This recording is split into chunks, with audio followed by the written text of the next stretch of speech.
একটা ক্লিয়ারেন্স না হলে শুরু হবে, একটু থামেন। আচ্ছা, আমরা শুরু করি। শুরু করে দিলে হয়ে যাবে। আসসালামু আলাইকুম ওয়া রাহমাতুল্লাহি ওয়া বারাকাতুহু। আলহামদুলিল্লাহি রাব্বিল আলামিন, সালাতু ওয়াসসালামু আলা সাইয়্যিদিল মুরসালিন ওয়া আলা আলিহি ওয়া সাহবিহি আজমাইন। প্রিয় সাংবাদিক বন্ধুগণ, সম্মানিত দেশবাসী, আমরা বাংলাদেশ জামাত ইসলামীর পক্ষ থেকে 6 সদস্যের একটি প্রতিনিধি দল বাংলাদেশ নির্বাচন কমিশনের প্রধান নির্বাচন কমিশনার এবং কমিশনার বৃন্দের সঙ্গে একটি আনুষ্ঠানিক বৈঠকে মিলিত হয়েছিলাম। আগামী জাতীয় সংসদ নির্বাচনকে সামনে রেখে কয়েকটি গুরুত্বপূর্ণ ইস্যুতে নির্বাচন কমিশনের ভূমিকা, কোনো কোনো বিষয়ে কিছু ইনফরমেশন গ্যাপ, কিছু অস্পষ্ট অবস্থা, এগুলো পরিষ্কার করার জন্য নির্বাচন কমিশনের সঙ্গে আমরা আজকে মিলিত হয়েছিলাম এবং সুনির্দিষ্ট কিছু বিষয়ে ওনাদের সাথে আমাদের আলাপ আলোচনা হয়েছে। তার মধ্যে একেবারেই প্রথম এবং সর্বাধিক গুরুত্বপূর্ণ, যেটা দেশবাসী 18 কোটি মানুষ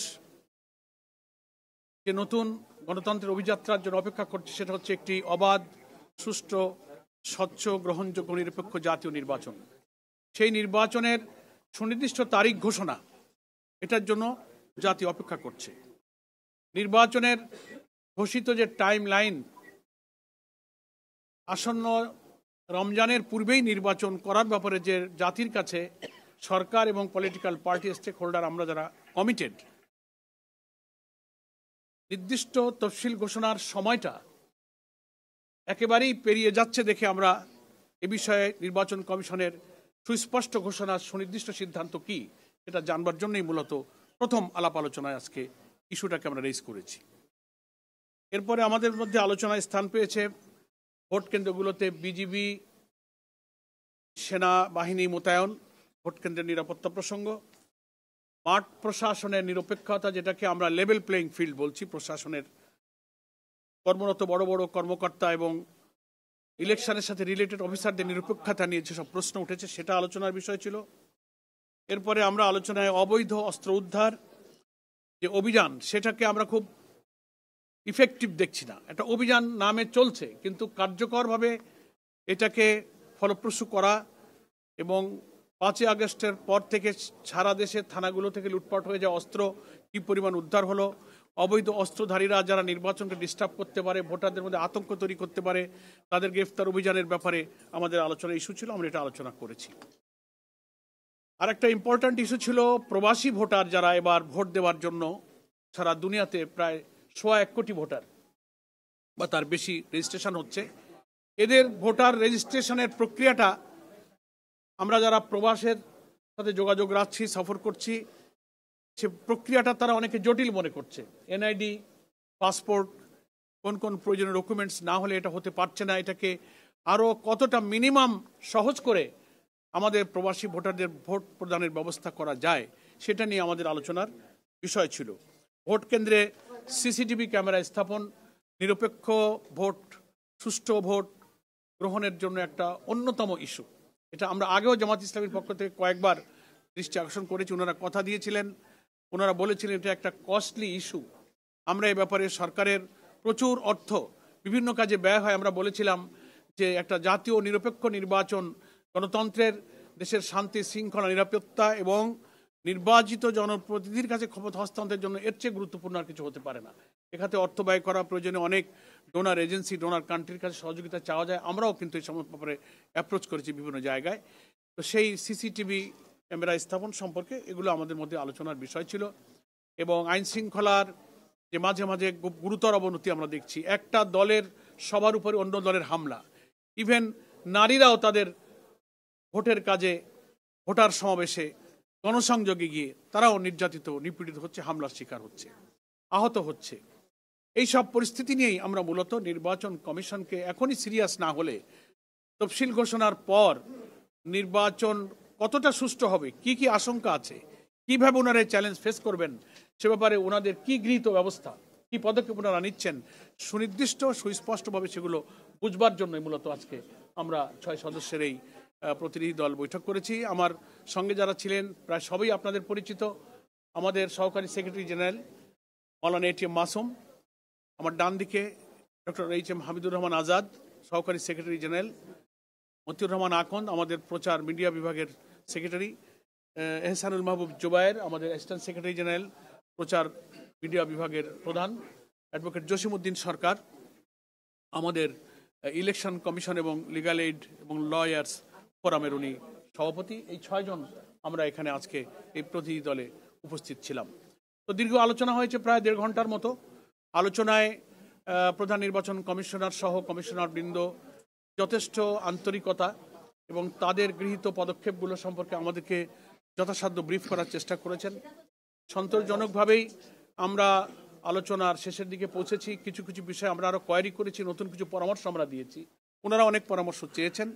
তাদের সাধ্যের মধ্যে সর্বোচ্চ প্রচেষ্টা তারা নির্বাচনকে সুষ্ঠু এবং নিরপেক্ষ করার জন্য চেষ্টা করবেন বলে কথা দিয়েছেন এবং এই সপ্তাহের মধ্যেই নির্বাচনের তফসিল ঘোষণার আশাবাদ তারা ব্যক্ত করেছেন।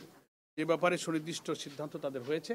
আশা করা যায় এই সপ্তাহ খানেকের মধ্যেই তারা নির্বাচনের তফসিল ঘোষণা করবেন এবং according to their commitment before Ramadan এই জাতীয় নির্বাচন হবে, সেই মর্মে তারিখ তারা সুনির্দিষ্ট করে ঘোষণা করবেন।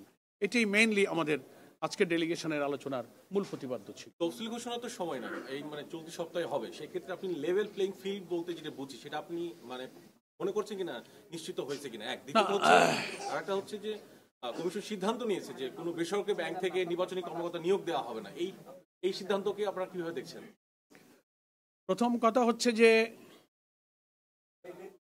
ওনারা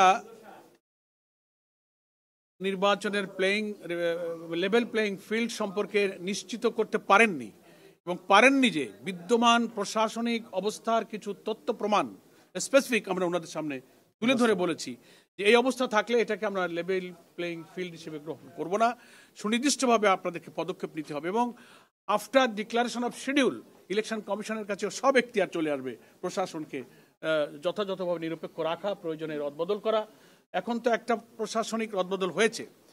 যদি এটাও আমরা উল্লেখ করেছি যে আমরা যদি দেখি যে তফসিল ঘোষণার পর কোনো কর্মকর্তা খুব নগ্নভাবে তার নিরপেক্ষতা ভঙ্গ করছেন, আমরা এগুলো আপনাদের নোটিশে আনবো। ওনারা কথা দিয়েছেন যে শুধু সুনির্দিষ্টভাবে আমাদের নোটিশে আনলে আমরা তাৎক্ষণিক পদক্ষেপ গ্রহণ করব, এ কথা ওনারা দিয়েছেন। এই বিষয়টা আমাদের আজকের আলোচনায় ছিল না, তবে আমরা আগে আলোচনা এটা করেছি যে কেউ কেউ নানান ব্যাংক বা প্রতিষ্ঠানের নাম উল্লেখ করে যে কথা বলেছেন, এটা কোনো দলের কোনো ব্যাংক হয় না, দলের কোনো মালিকানায় কোনো আর্থিক প্রতিষ্ঠান থাকে না। পলিটিক্যাল ইন্টেনশনালি এই ইস্যুটা একসময় আলোচনা এসেছিল এবং তারা নির্বাচনী কর্মকর্তা নিয়োগের ক্ষেত্রে নিরপেক্ষতা এবং কোনো দলের প্রতি পক্ষপাতিত্বের অভিযোগ আছে এই ধরনের কোনো কর্মকর্তা যে নিয়োগ দেবেন না সে ব্যাপারে তাদের মেকানিজম সম্পর্কে আমাদেরকে অবহিত করেছেন, কিন্তু আমরা এই বিষয়ে আমাদের আজকের কোনো আলোচনার ইস্যু ছিল না।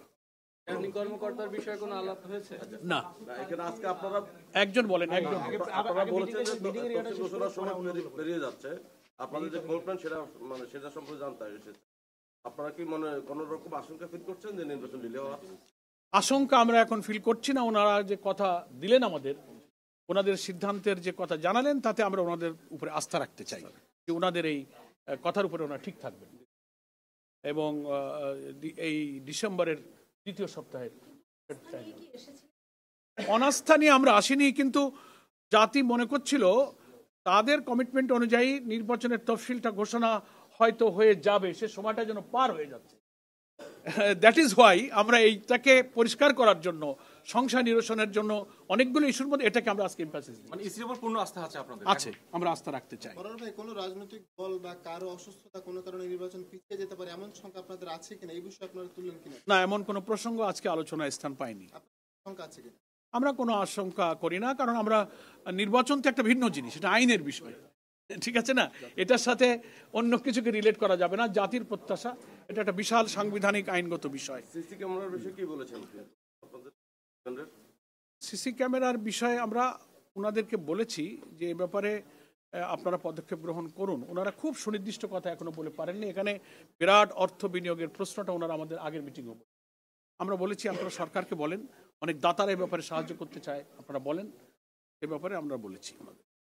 শৃঙ্খলা পরিস্থিতি স্বাভাবিক করার ব্যাপারে ওইটুকু আশ্বাস ওনারা দিয়েছেন যে সুনির্দিষ্টভাবে আমাদেরকে আপনারা বলবেন, আমাদের উপরে যখন দায়িত্ব আসবে তখন আমরা প্রয়োজনীয় পদক্ষেপ গ্রহণ করব। ইসি কি এই বিষয়টা অবগত করছেন কিনা যে লেভেল প্লেইং ফিল্ড এখন নিশ্চিত হয় নাই? হ্যাঁ, করেছি। ইসি কি তাদের বক্তব্য কি দিছে? ওনারা কোনো বক্তব্য দেননি, তবে আমরা যে সুনির্দিষ্ট কিছু জায়গা, কিছু ব্যক্তি, কিছু ঘটনা আমরা উল্লেখ করেছি, সেটা ওনাদের নোটিশে আমরা দিয়েছি। এ ব্যাপারে ওনারা কোনো মন্তব্য করেননি, শুনেছেন। Thank you. একটা শেষ প্রশ্ন করি, নির্বাচন কেমন হবে বলে মনে হচ্ছে আপনার? We are hopeful. আমরা সবসময় অপটিমিস্টিক থাকতে চাই, আমরা আশাবাদী থাকতে চাই। জাতির আশা আকাঙ্ক্ষা 24শে জুলাইয়ের গণ অভ্যুত্থানের আকাঙ্ক্ষাই হলো এবারের নির্বাচন নিরপেক্ষ হবে। 14, 18, 24-এ জাতির যে আশা পূরণ হয়নি, আগামী নির্বাচন সেই আশা পূরণের জন্যই তো আমাদের সহস্রাধিক ছেলেরা জীবন দিয়েছে। 30-40 হাজার ছেলেরা, আমাদের সন্তানেরা, তারা আহত, ক্ষতবিক্ষত হয়েছে। এর মূল্য হবে না যদি এই নির্বাচনটা আমরা নিরপেক্ষ করতে না পারি। আমি মনে করি নির্বাচন কমিশন জাতির অংশ, তারা নিশ্চয়ই তাদের শপথের উপরে থেকে এই নির্বাচনকে সুষ্ঠু করার জন্য এগিয়ে যাবেন। আমরা ওনাদেরকে আশ্বাস দিয়েছি, বাংলাদেশ জামাত ইসলামীর সম্মানিত আমির ডক্টর শফিকুর রহমানের পক্ষ থেকে we are always ready to give all kinds of cooperation to election commission. সবসময় আমরা প্রস্তুত আছি। Thank you. এটা তো আজকে আলোচনার বিষয় না, আর একদিন জানবেন কত সময় কত কথা বলি। আমরা সহজে পাই না, প্রশ্ন তো একেবারে আসছে, সহজে পাই না। সেই ক্ষেত্রে নির্বাচন আস্থা রাখছে ইসির ওপর। সরি, একটু ভাইয়া, একটু সেক্ষেত্রে আপনারা কতটা আশাবাদী, বা এমন কথা শোনা যাচ্ছে জামাত আগামীতে ক্ষমতায় আসবে, আপনারা এই বিষয়ে একটু বলুন। আপনাদের মতো লোকের কাছে আমরাও শুনি, আমরাও শুনতেছি। আপনাদের অবস্থান কি জায়গায়? জামাত সেটা জনগণ রায় যদি দেয় আর আল্লাহ যদি দয়া করেন, তো আল্লাহর দয়ার তো কোনো শেষ নেই, জনগণের ভালোবাসারও শেষ নেই। We are waiting for that day, ইনশাআল্লাহ।